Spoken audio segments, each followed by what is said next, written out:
In this lesson, I will explain to you some features of data validation. So here is my data and see the selling price is blank. I want to enter the selling price of all these vehicles. Range should be between 10,000 to 20,000. So sometime it happens if we have a large record, by mistake we enter wrong numbers. Instead of entering 10,000, sometimes we add one more zero, that will be 100k. Similarly, if we will write down only 30, that will be 1000. So in order to remove that kind of errors, we use the data validation, means we set some rules. So first thing is you have to select the column, because in Microsoft Excel you have to select the item first, then we have to apply the function. Go to the data tab, and here in data tools group you can see we have a data validation option. So click here. Here we have settings, input message and error alert. So one by one we will discuss all this. First we will going to start by using settings. So here you will see by default any value. Open this arrow, and here we have different options: whole number, decimal, list, date and so on. If you want to enter some decimal, then you have to click here. But as I mentioned that my range of selling price should be between 10,000 to 20,000, there is no decimal, that is why I am going to select whole number. And then open this, not between, equal to. Other options we have, I want to select between. So my minimum price of my car should be 20,000 and the max is 20,000. So this is my first setting. Now suppose if you want to enter data, or if we hire a new employee, he or she does not know what is the selling price. Suppose by mistake if she is entering 9,000, when she will or he will press enter, the message will pop up: this value does not match the data validation restrictions defined for this cell. Right, so you have to retry or cancel or retry. This time I am writing 10,000, that is fine. So again in the next cell, suppose if I am writing 25,000 by mistake, as I will move ahead the same message will pop up.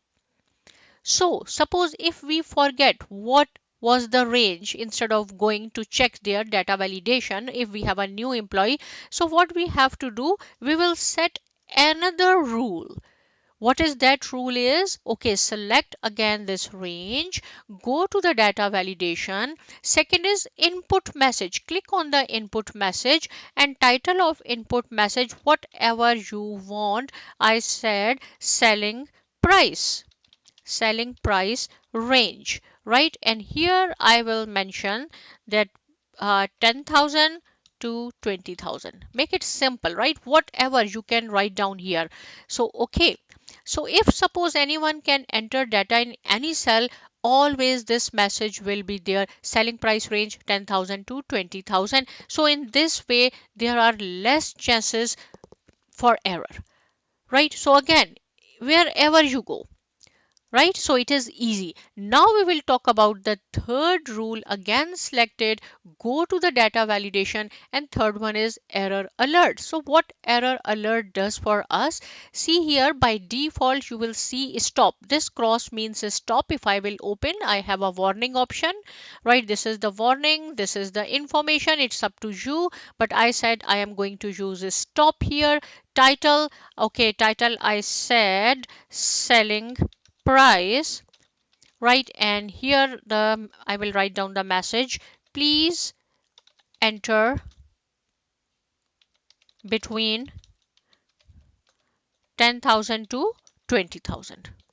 See, this is the error alert. And okay, this is still there, selling price range. But again, if suppose by mistake someone will enter 7,000 minimum price, as soon as he or she will click to the next cell or press enter, see this selling price, it was the title of my message: please enter between 10,000 to 20,000. So this is the error alert. So if you will retry, you want to retry, I will write down 12,000, that is fine.